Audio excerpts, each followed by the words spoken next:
Business English Case Study, Cultural Intelligence in Global Business, the Case of McDonald's in China. This is a Business English original case study, part of the book Strategic Business English, Leadership and Management by Marc Roche and Macson Coaching. Introduction. This case study examines McDonald's initial entry into the Chinese market and compares it to the company's strategy in other regions to underscore the significance of cultural intelligence in global business strategies. Cultural analysis.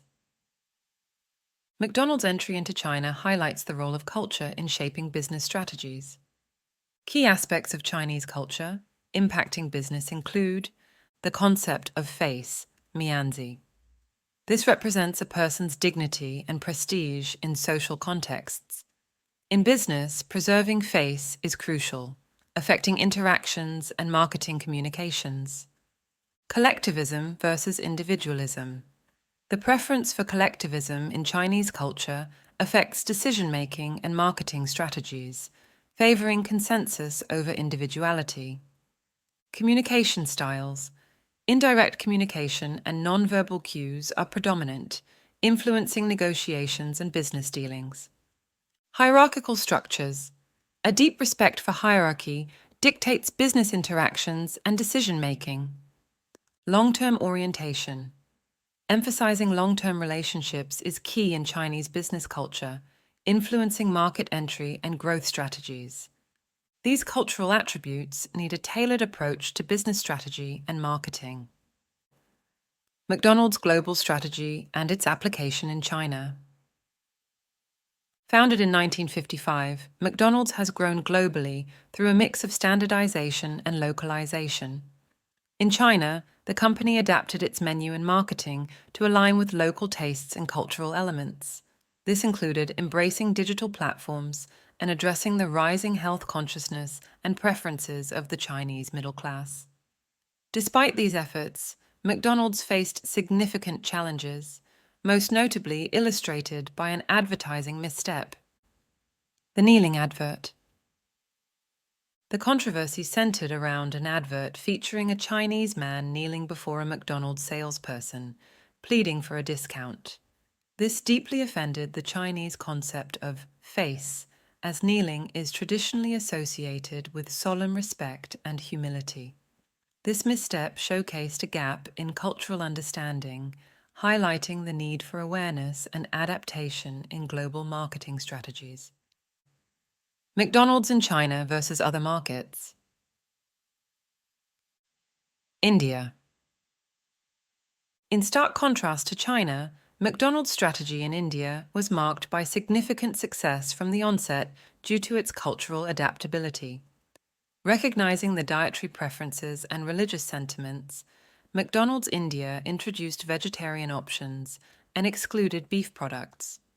This not only respected cultural and religious norms, but also catered to local consumer preferences. Middle East.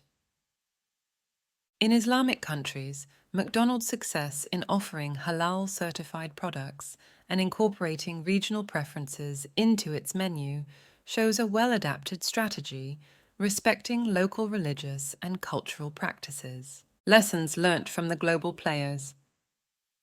Successful strategies for entering and thriving in the Chinese market often involve a combination of cultural adaptability, local partnerships, and market-specific innovations.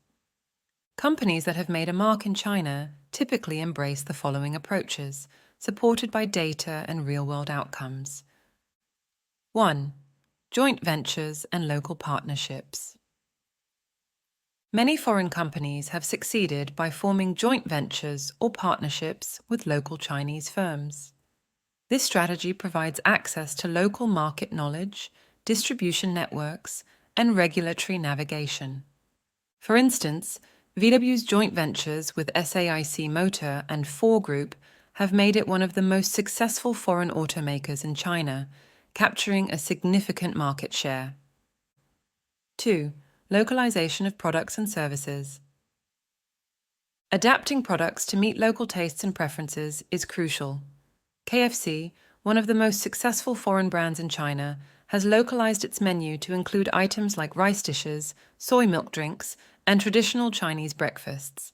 This approach has helped KFC to open thousands of outlets across China. 3. Digital and e-commerce integration. With over 850 million internet users, China's digital economy is a critical battlefield for businesses. Brands like Nike have leveraged digital platforms, especially e-commerce giants like Alibaba and JD.com, to boost sales. Nike reported a double-digit growth in digital sales in China in recent fiscal reports, highlighting the effectiveness of this strategy. 4. Consumer insight through big data. Companies that invest in understanding Chinese consumers through data analytics tend to outperform their competitors. Alibaba's use of big data to tailor product offerings and enhance customer service has been a key factor in its dominance in the Chinese e-commerce market. 5. Brand positioning and marketing. Effective branding that resonates with Chinese consumers can significantly impact market penetration. Apple's success in China can be partly attributed to its brand positioning as a luxury and aspirational product, leading to a strong consumer base willing to pay premium prices for its products. 6. Sustainability and corporate social responsibility, CSR. Increasingly, sustainability and CSR are becoming important in China. Companies like Tesla have capitalized on this trend, with China being one of its largest markets, partly due to the government's push for electric vehicles to combat pollution. 7. Regulatory compliance and intellectual property protection. Navigating China's regulatory landscape and protecting intellectual property are critical challenges. Companies that have proactively worked with local authorities and adapted to regulatory changes have managed to secure a stable position in the market. Reflection. 1. How can you use the lessons learned from McDonald's strategies in China and India to improve your own cultural intelligence? 2. Consider specific instances where understanding and adapting to cultural nuances could have improved interactions or outcomes in your individual context. 3. How might you use this in your future cross-cultural engagements for more effective communication and collaboration? Key vocabulary. Cultural intelligence, understanding and being sensitive to different cultures. It's knowing how to behave and communicate well with people from other countries. Market entry.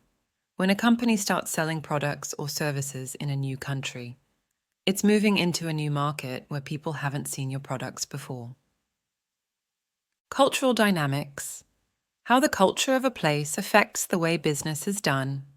It's the invisible rules of how people behave and interact in business based on their cultural background.